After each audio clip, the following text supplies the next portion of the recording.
Le point sur le groupe, Nordan Mukiele absent, Seko absent, tous les deux en reprise et on a encore 24 heures pour voir avec Kader Maïté qui était en dehors de la séance aujourd'hui parce qu'on a besoin de faire des tests un petit peu plus poussés. Les adducteurs, c'est pour l'instant quelque chose qui l'empêche d'accélérer, donc c'est de savoir si on continue de tirer un petit peu ou est-ce qu'on lui laisse quelques jours pour justement gérer ce problème et revenir sans avoir de douleur. Echo, il est espéré pour la semaine prochaine. Oui, oui, on le prépare pour justement qu'il soit prêt pour le match de Paris. Finalement, il y a plus de peur que de mal, donc pour Esteban. Oui, on l'a géré sur l'entraînement de mardi, si je ne dis pas de bêtises. Et il a repris tranquillement aujourd'hui, sans aucun problème.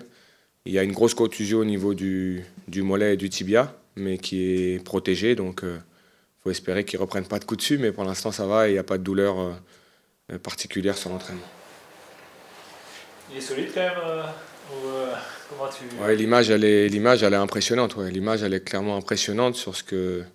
Après, tant mieux, hein, tant mieux pour lui et qu'il n'y ait pas de problème. Je pense il a eu aussi peur et on a eu tous peur au vu déjà des réactions de tout le monde sur cette situation. Maintenant, on est content de l'avoir à 100%. L'enjeu, Habib, maintenant, forcément, vous restez sur trois victoires de suite. Vous allez à Metz, c'est un peu moins clinquant, c'est un déplacement et en plus, c'est une équipe du bas. L'enjeu, c'est de pouvoir maintenir tout le monde bien concentré. Oui, mais malgré tout, je suis assez tranquille par rapport à ça parce que mes joueurs ne me montrent pas en tout cas d'émotion, d'euphorie par rapport à ce qu'on vit. Ils savent très très bien et je leur ai dit et je vous l'ai dit. Je pense que notre championnat ressemblera plus à peut-être des matchs comme on a vécu au Paris FC, c'est-à-dire des matchs difficiles qui se gagnent dans le temps, où il faut être constant, il faut être hyper concentré. Et qu'on sait que ces matchs-là sont les matchs les plus difficiles, surtout après une victoire à domicile où il y a beaucoup d'émotions. Il faut très très vite redescendre en émotion. Donc nous, on s'est attaché, le staff, à travers le retour vidéo et tout ce qu'on met en place dans les séances, à ce qu'on soit hyper concentré.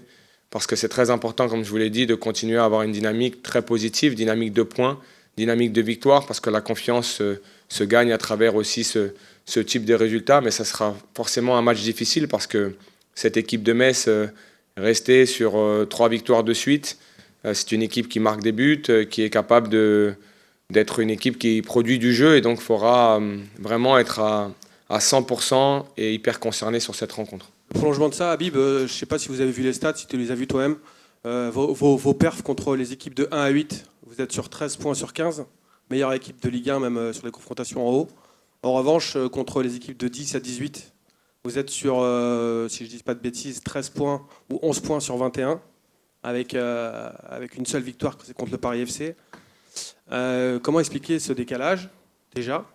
Et est-ce que c'est lié peut-être à des blocs bas, justement, contre les petits et des équipes qui libèrent plus les espaces, on va dire, contre les gros ? Sûrement sur les logiques de transition, mais lorsqu'on regarde et on analyse nos matchs, on a pris des buts à chaque fois qu'on a mené, et notamment sur ces scénarios 2-2 où on n'a pas pris des buts sur des transitions, on a pris des buts où justement on était nous bloc bas et on n'arrivait plus à ressortir et à imposer notre jeu en haut. Donc c'est pas lié au fait qu'on joue des blocs bas qui nous prennent en transition, qui nous amènent à ne pas gagner à l'extérieur. Je pense que l'équipe aussi évolue dans ce qu'elle est et que les scénarios que nous avons vécus les semaines précédentes, et je pense à ces matchs où nous avons mené, où on avait été rattrapés, je pense que l'équipe a mûri sur ça, a aussi appris sur ça. Mais je reviens à cette logique que la Ligue 1 est très difficile et que ce match à Metz sera un match très difficile. Donc on doit savoir que la performance que nous avons eue, par exemple, contre Strasbourg et Monaco, n'est peut-être pas le standard que nous allons vivre cette saison. Le standard, c'est ces matchs difficiles, âpres, qu'il faut gagner en étant très constant, en étant en capacité de souffrir comme on l'a fait au Paris FC, et que dans une dynamique de saison, vous avez toujours un point fort, c'est-à-dire vous avez toujours un équilibre qui doit se créer pour avoir une saison constante et prendre un maximum de points dans tout ce que vous vivez. Mais pour l'instant, nous sommes dominants contre les gros, ça n'était pas le cas l'an passé, et on éprouve un petit peu plus de difficultés dans le résultat sur les matchs qui paraissent plus abordables. Après, je reviens à ça. On a éprouvé des difficultés contre Lyon quand on a gagné. On a éprouvé des difficultés contre Marseille et on a gagné. On a éprouvé beaucoup de difficultés sur la première période contre Monaco et on a gagné. Donc contre les gros aussi, on éprouve des difficultés. Parfois, les scénarios de match se goupillent différemment. Est-ce que c'est pas aussi simplement lié au fait de domicile extérieur, parce que vous avez joué les gros à domicile, les autres à l'extérieur? C'est une donnée. Je vous l'ai dit, le Roazhon Park nous permet aussi d'être une place forte de notre championnat. Ça nous donne beaucoup de force. On a un public qui aussi met de la pression sur l'adversaire, il ne faut pas l'oublier. Lorsque vous avez 28 000 personnes qui acquis à la cause d'une équipe, c'est difficile pour toutes les équipes de venir ici. Et que quand on va à l'extérieur, on vit un petit peu la même chose. Je me souviens de ce qu'on vit contre Le Havre lorsque Le Havre revient à 2-1. Il y a une grosse ambiance qui permet aussi à l'équipe à domicile de prendre de la force. Et donc on subit ça aussi quand on est à l'extérieur. Mais je reviens sur la logique comptable. Elle est implacable et il faut qu'on soit plus constant aussi sur nos résultats à l'extérieur, être capable d'enchaîner aussi une dynamique positive de résultats à l'extérieur. Dans ce qui a changé, il y a aussi, on va dire que les deuxièmes mi-temps, en tout cas sur les résultats négatifs, étaient peut-être un peu plus à votre désavantage en début de saison. Maintenant, vous êtes très régulièrement dominant sur cette deuxième période. Est-ce que sur le travail de fond physique qui avait été préparé, c'était programmé pour performer peut-être sur des plages importantes du championnat ou c'est lié au... Non, je pense que physiquement, on a montré un déficit qui n'était pas lié à la préparation ou à ce qu'on faisait physiquement et athlétiquement avec cette équipe. Elle était liée surtout au profil qui avait un manque de compétition pour certains. Je prends l'exemple d'un Mady Camara dont on parle beaucoup aujourd'hui sur son aspect athlétique et sa capacité pendant 95 minutes à être très constant et d'être très actif. Ne pas oublier que quand Mady concède son carton rouge contre Lorient, il a donc 2 matchs de suspension, plus la semaine internationale. Et donc pendant 3 semaines, 1 mois, avant qu'il revienne à la compétition, c'est-à-dire je crois que sur le match de Nantes, en fait le match de Nantes arrive 1 mois après celui de Lorient en termes de temporalité. Et que quand vous n'avez pas un enchaînement de matchs et que vous n'avez pas ce temps de jeu qui s'accumule, forcément, athlétiquement et physiquement, vous avez un manque. Je pense à Francky également, qui est en train de monter en puissance. Donc on récupère aussi des joueurs au niveau athlétique où on les voulait. Et que forcément, quand vous avez une équipe qui athlétiquement a plus d'homogénéité dans sa densité athlétique, vous avez une performance collective qui est plus aboutie. Donc je pense qu'on a gagné un petit peu là-dessus. Après, il n'y avait aucune volonté de se dire il faudra qu'on soit prêt tel mois. On a travaillé pour que cette équipe soit prête dès le premier match de championnat et elle l'a démontré contre Marseille, où athlétiquement on a été très très bon. Ce qu'il faut maintenant, c'est maintenir ce niveau de fraîcheur mentale, surtout lorsqu'on arrive, vous savez, dans ce mois de décembre, où tout change, la lumière, toute cette ambiance un petit peu qui amène parfois aussi des joueurs à ces périodes-là, et c'est prouvé scientifiquement, une baisse d'énergie. Nous, on maintient un niveau de fraîcheur qui doit être très important pour nous pour maintenir cette dynamique positive dans le temps jusqu'à ce dernier match de Coupe de France avant la trêve hivernale. Justement, Valentin, l'autre soir, disait que l'équipe se sentait mieux physiquement que l'adversaire en deuxième mi-temps, qu'il y a une montée en puissance, donc ça se traduit aussi sans doute par des chiffres, des impressions. Non, on est clairement très bien dans notre haute intensité sur nos matchs, dans la durée de cette haute intensité, d'être capable de la maintenir. Moi, je trouve là où on fait aujourd'hui de grosses différences, c'est dans notre explosivité sur les premiers mètres, dans le temps du match. C'est-à-dire qu'on arrive à maintenir une explosivité dans nos matchs, c'est-à-dire d'être en capacité d'accélérer dans les 30 derniers mètres et de faire de grosses différences. Je pense à ce que fait Mady Camara sur l'obtention du penalty. Il a à ce moment-là un changement de rythme et on sait aujourd'hui qu'au très haut niveau, on sort un petit peu de l'analyse du volume. C'est-à-dire qu'avant, on regardait beaucoup, il a couru 12 km et demi, il a couru 13 km. Aujourd'hui, vous avez des athlètes de très très haut niveau qui sont capables de sortir cette donnée à chaque match. Ce qu'on va regarder, c'est les changements de rythme et surtout les capacités à évoluer sur la très haute intensité et changer de rythme à très très haute intensité. Donc vous avez des profils qui sont très adaptés pour ça. Je pense à Mady Camara. Et d'autres profils qui sont plus régulateurs, comme un Valentin dans notre jeu ou un Djaoui, qui aura des données de très haute intensité moins élevées que Mady Camara, par exemple. Mais c'est des éléments qu'on regarde, qu'on observe, et on se rend compte aujourd'hui qu'on est capable de changer de rythme très loin dans le match et de garder cette explosivité. Donc ça, c'est très important pour nous, et c'est ce qui montre, comme le dit Valentin, qu'il y a une confiance aussi qui est prise par l'équipe sur cet aspect physique.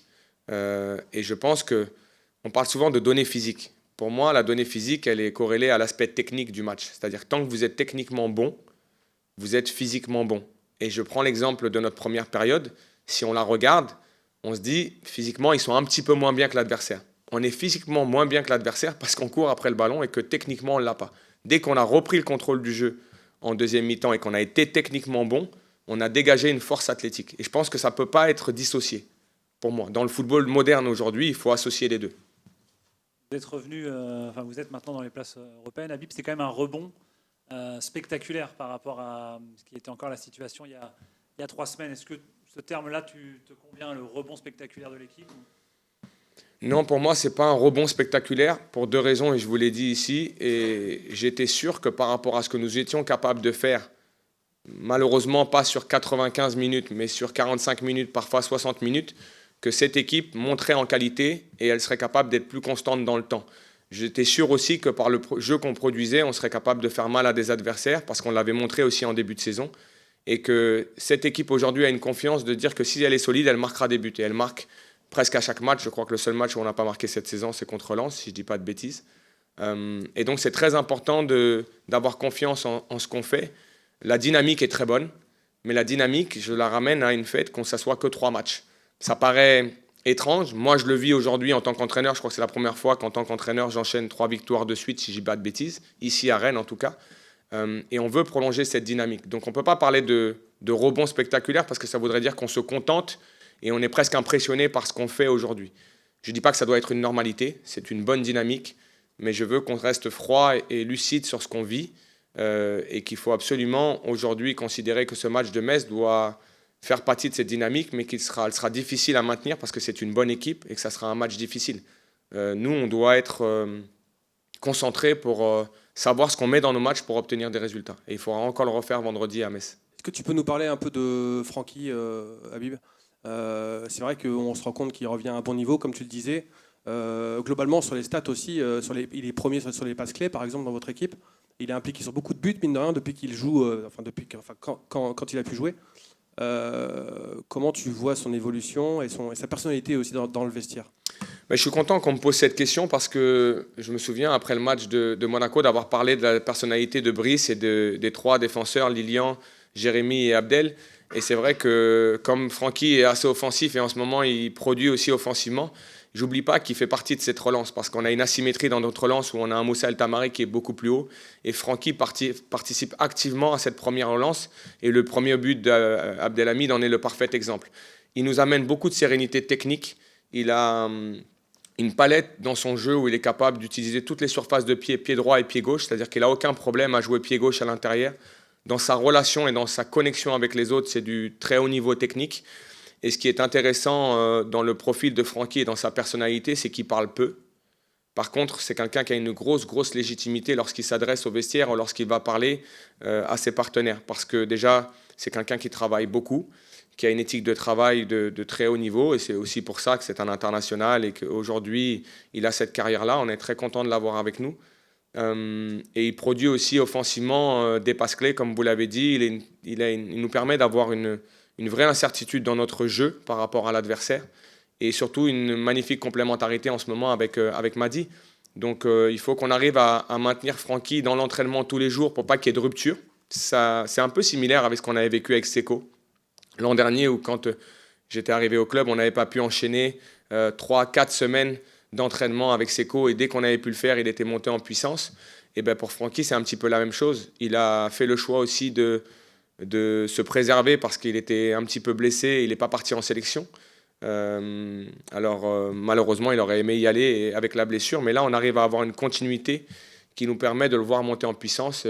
Et techniquement, c'est un joueur qui a une très bonne réflexion technique dans ses connexions et tactiquement aussi, défensivement, il nous apporte beaucoup parce qu'il est toujours très bien placé, très rarement pris à défaut.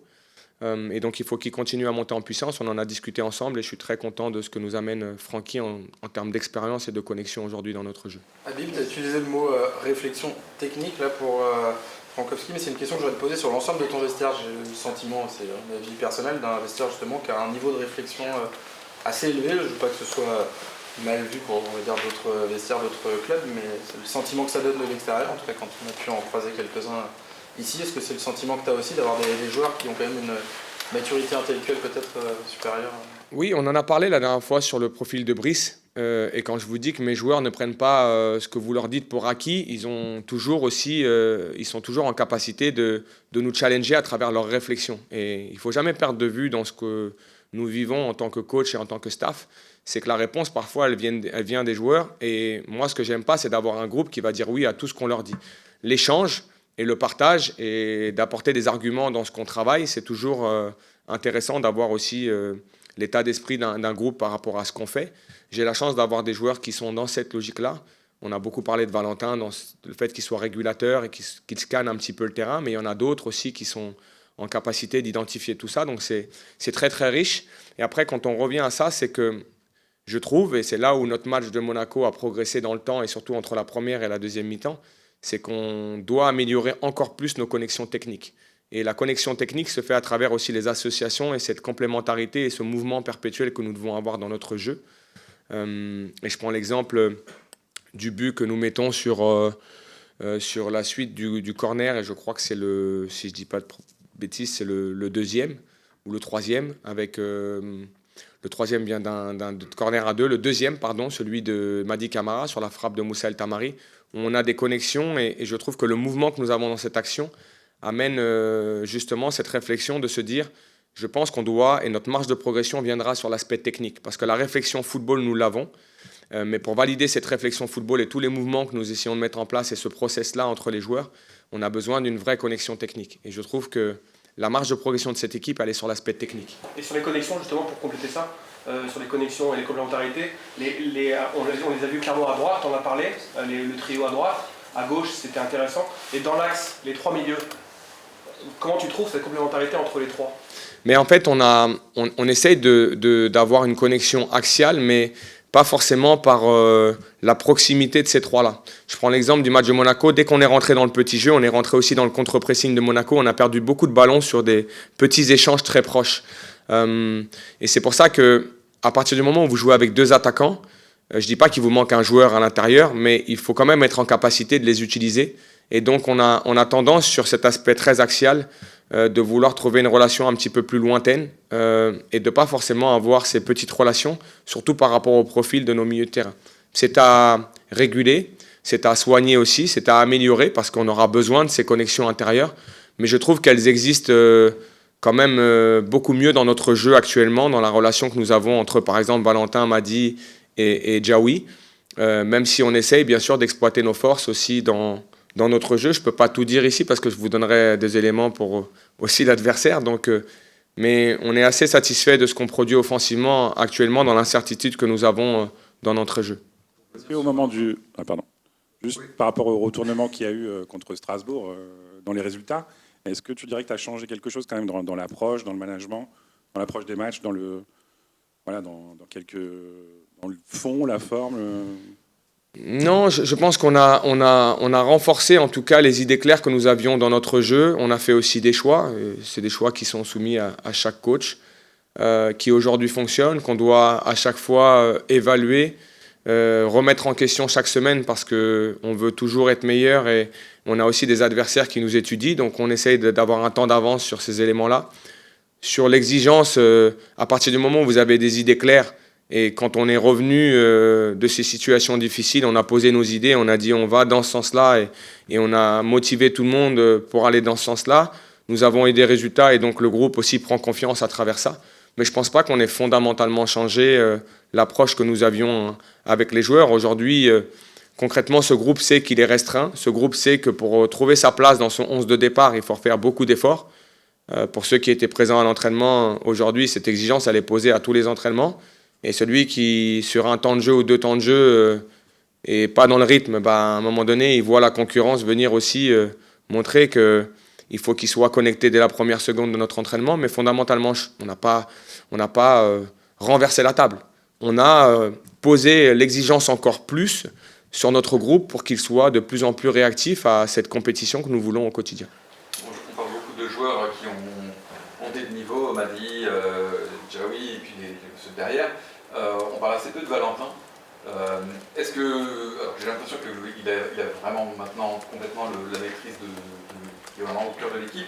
Est-ce que c'est lié justement à la montée en puissance des joueurs autour de lui qui lui permet de se concentrer sur son rôle, ou est-ce que lui-même a progressé à ton sens dans son positionnement et son rôle? Non, c'est lié aussi à sa montée en puissance personnelle à travers l'entraînement. Lorsque il est arrivé, il a pris ses marques, il a été capitaine, donc il a fallu aussi qu'il se fasse connaître du groupe dans ce qu'il est, qu'il arrive aussi avec son expérience. Il a été aussi un petit peu freiné, rappelez-vous, par une blessure et on n'a pas pu aller chercher des intensités trop élevées en séance pour qu'il n'y ait pas de rechute. Et là, depuis 2-3 semaines, il est libéré de ça et ça lui permet de monter les intensités en séance de façon à ce que lui se sente bien. Maintenant, on apprend aussi à se connaître. Les joueurs autour apprennent à connaître ses déplacements, ce qu'il est capable de faire dans ses relations. Il appréhende aussi une nouvelle façon de travailler et peut-être de nouvelles idées d'un coach différent. Par contre, ce qui est intéressant, c'est qu'on a beaucoup discuté, beaucoup échangé. On a des retours vidéo qui sont hebdomadaires après chaque match avec Valentin en individuel, avec le staff, parce que c'est important aussi que de temps en temps, on rectifie certaines choses et qu'on arrive à ajuster aussi ce que nous voulons en tant que groupe. Il répond parfaitement à ça. Il est un véritable leader comme d'autres dans notre équipe. Et aujourd'hui, il est parfaitement acclimaté à son nouveau club, à son environnement. Il ne faut pas oublier aussi que des joueurs qui arrivent, il leur faut le temps aussi de s'installer, le déménagement, de se poser en famille, la famille se sente bien, que l'école démarre. On ne parle pas de ça. Mais des nouveaux joueurs, il y a tout ça qui doit se mettre en place. Et quand eux, ils sont assez tranquilles dans leur vie personnelle, là je parle de Valentin, mais pour d'autres joueurs qui sont arrivés, ça leur permet aussi d'être déchargés de toute cette charge un petit peu extérieure au terrain et de se sentir le mieux possible. Aujourd'hui, Valentin se sent bien, il fait des très bons matchs pour nous, il est important en tant que capitaine. C'est un leader aussi qui se révèle de plus en plus. Je me souviens de ce qu'on a vécu ici à Nice, où il a eu sa prise de parole avec les supporters. C'était une prise de parole d'un capitaine affirmé. Et je pense que son leadership s'est installé naturellement dans l'équipe et qu'aujourd'hui, il fait partie des meneurs de ce groupe. Et on a besoin de ce type de personnalité à l'intérieur de notre groupe. Habib, si on peut faire un parallèle avec l'entraîneur de Metz, Stéphane Lemillion, c'est qu'il a eu des mauvais résultats, il était très menacé. Le club a été aussi patient avec lui, les résultats sont venus, c'est un peu la même chose que tu as vécu. Est-ce que ça aussi c'est une chose qui te marque, le fait qu'il faut de la patience aussi dans le foot, alors qu'on appuie souvent... Je dirais que oui, mais chaque coach est soumis aussi à l'exigence et à l'objectif du club dans lequel il est. Je pense qu'aujourd'hui...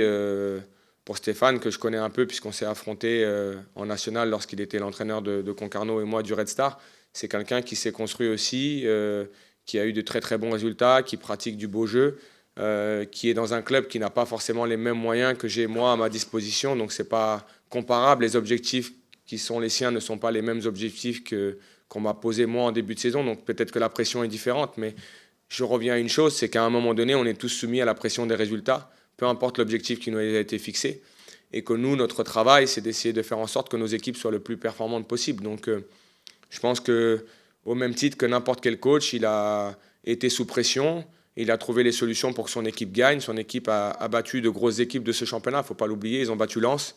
Lens n'a perdu que 3 matchs cette saison, ils ont battu Nice, et aujourd'hui, c'est le Stade Rennais qui se déplace à Metz, donc il aura envie de faire un gros résultat. Et nous, il faudra qu'on soit vigilants parce que c'est une équipe de qualité et lui fait un travail de qualité au sein de cette équipe.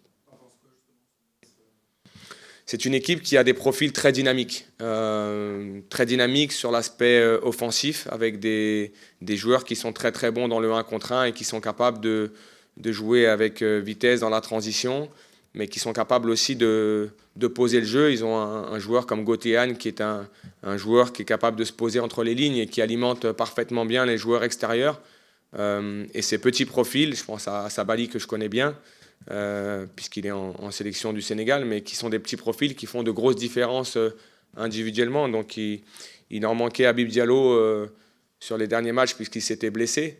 Je ne sais pas s'il sera de retour, mais ce qui est sûr, c'est que c'est une équipe qui offensivement peut marquer des buts, peut faire très mal. Ils ont mis 2 buts à Brest, ils ont la possibilité de mettre le 3e. Ils peuvent marquer le 3e but et à ce moment-là mener 3-2 à Brest. Donc ça veut dire que c'est une équipe qui a de vraies qualités offensives et qui a montré dans ses gros matchs lorsqu'elle a gagné qu'elle a été solide offensivement, puisqu'ils ne prennent pas de but contre Lens, ils ne prennent pas de but contre Nantes, ils prennent un but contre Nice. Donc il faudra vraiment qu'on soit vigilant, il faudra la meilleure version du Stade Rennais pour espérer ramener des points de ce déplacement. Et nous, on doit être très concentrés et se dire que ça sera encore un défi important pour nous vendredi soir. Juste rapidement, Habib, pour compléter sur les milieux de terrain, sur Djaoui, est-ce que, il y a deux petites questions. Est-ce que d'abord il est à 100% aujourd'hui sur le plan athlétique? Et Dezio, est-ce que tu en attends plus encore par rapport à ce qu'il a fait? Alors, il est à 100% sur le plan athlétique, c'est-à-dire qu'il n'a aucun problème aujourd'hui sur l'aspect athlétique. Par contre, j'en attends beaucoup plus et il le sait, on en a discuté, je lui ai montré par la vidéo. Je suis très content de ce qu'il fait dans l'utilisation du ballon et dans la menace qu'il produit chez l'adversaire et dans les connexions qu'il a avec les autres. Mais j'attends beaucoup plus sur ses retours défensifs et sur son intensité offensive, sur le fait de venir cadrer. Je lui ai dit, et donc je peux le dire ici, il ne sera jamais Mady Camara dans l'intensité, parce que Mady Camara ne sera jamais Djaoui Cissé dans l'utilisation du ballon, parce que ce sont deux joueurs au profil complètement différent. Mais dans ce que nous produisons, j'attends plus de Djaoui sur son intensité et sur tout ce qu'il doit faire sur 10-15 mètres. Il le sait, on lui a montré, il est perfectible et on travaille sur ça justement pour l'amener à progresser dans ça. Mais sinon, sur son implication et sur son professionnalisme et sur ce qu'il nous donne, je suis satisfait. On attend toujours beaucoup plus de chacun.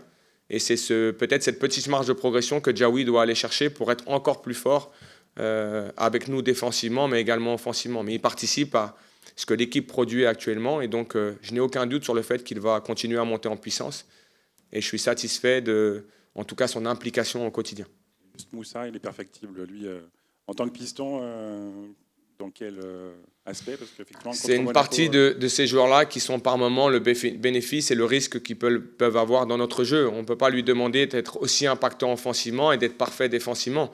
On le travaille sur des aspects où parfois ces vidéos sont les vidéos d'un arrière-gauche. Ne jamais oublier qu'il est un excentré.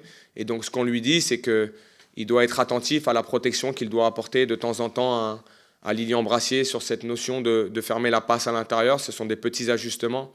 Mais on est très satisfait de voir Moussa avec le sourire, heureux de jouer, d'être impactant dans notre jeu et de créer aussi beaucoup de déstabilisation parce que de par sa présence, il est difficile pour l'arrière droit adverse de participer offensivement parce qu'il sait qu'il y a cette menace-là.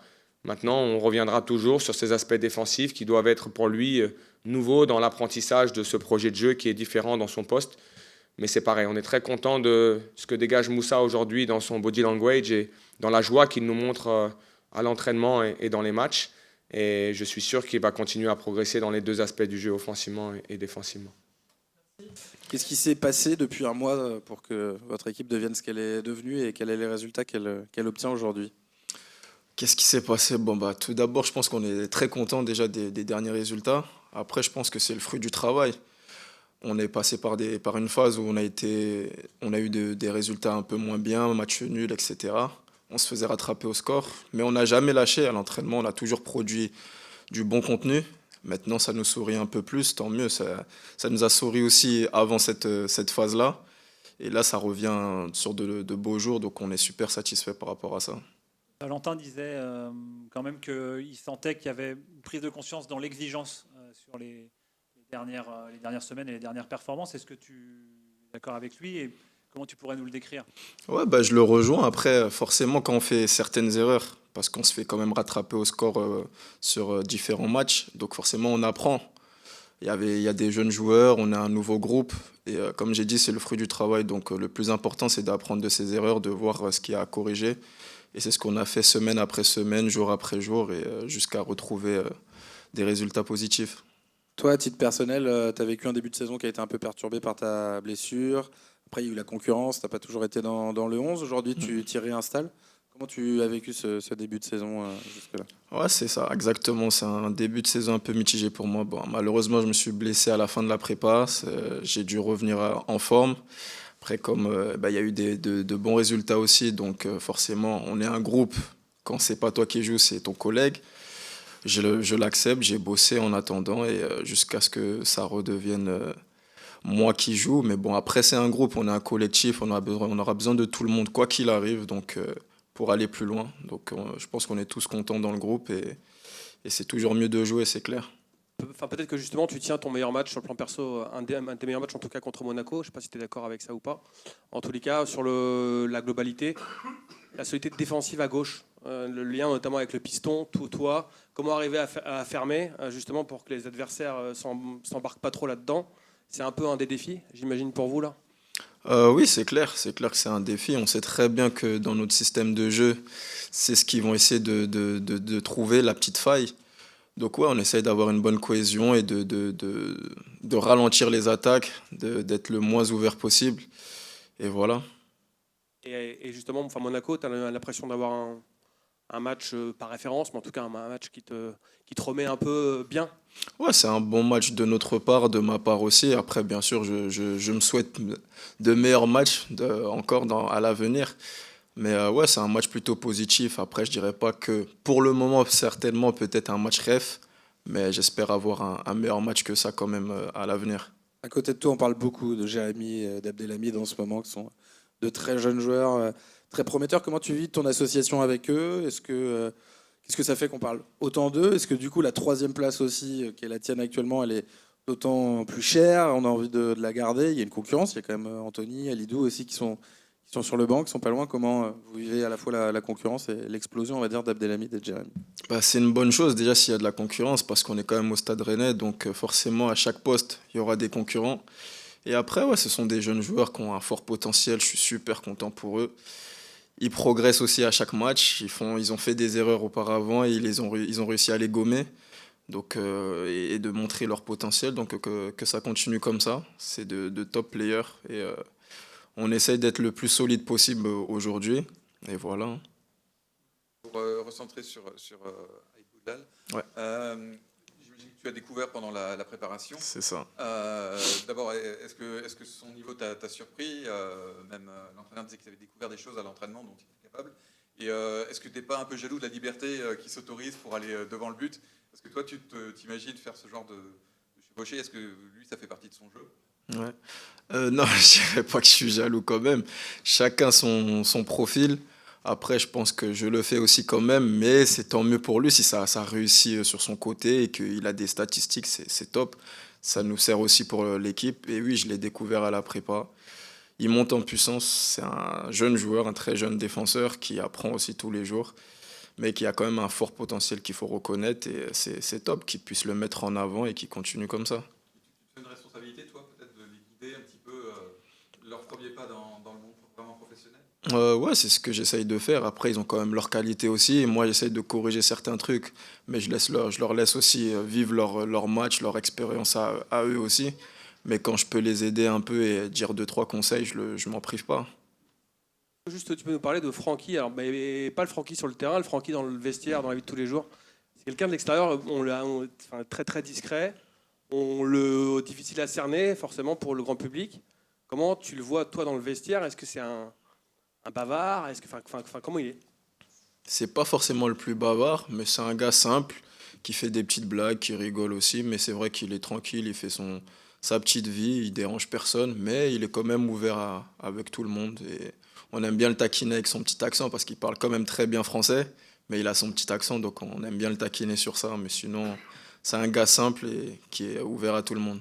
Genre à prendre la parole, parfois après les matchs à la mi-temps ou pas du tout? Ouais, quand il le faut, il parle dans le vestiaire. Après, il en fait pas non plus un tas, mais quand il faut parler, il parle. Donc ouais, il parle au bon moment. Vous êtes revenu dans les places européennes pour la première fois. Vous êtes là où vous voulez être, entre guillemets. Est-ce que là aussi, vous dites que c'est un petit cap maintenant que vous ne pouvez plus vous permettre de vous relâcher parce que vous avez réussi à revenir alors qu'il y a encore un mois? On s'inquiète un peu. Ben ouais, c'est clair qu'on on est monté dans le classement. Maintenant, on n'a pas envie de redescendre. Je pense que ça serait une déception, mais on n'est pas focus là-dessus non plus. On a des objectifs, certes, mais la saison est encore longue, donc on ne va pas tomber là-dedans. Nous, on se concentre sur nos matchs qui arrivent et les résultats. Donc le classement, c'est une chose. Je pense que tout le monde le regarde quand même, mais on ne reste pas focus là-dessus. Une dernière question peut-être sur Valentin. En tant que pur produit de la formation rennaise, voir un ancien Nantais arriver prendre le brassard, j'imagine que ça touche moins les joueurs évidemment. Mais est-ce que tu peux nous parler un petit peu de son évolution et la façon dont il a fini par s'imposer? Aujourd'hui, plus personne ne conteste, même dans le public. Voilà, comment tu vois un petit peu son parcours pour convaincre tout le monde? Non, ben, je pense que c'est quelqu'un qui dégage une sérénité déjà de base, mais il est arrivé ici en toute humilité. Il a appris à connaître les gens, mais on connaît quand même le statut de Valentin Rongier, on sait qui il est. Moi, j'ai pu le connaître à Marseille. C'est un capitaine dans l'âme qui est là pour tout le monde. Et c'est vraiment un noyau, j'ai envie de dire, et il y a les joueurs qui sont autour, mais c'est un bon capitaine qui est un peu dans l'ombre, on va dire, à certains moments, mais il est toujours là, il répond toujours présent, pardon. Merci à vous. Bonne journée.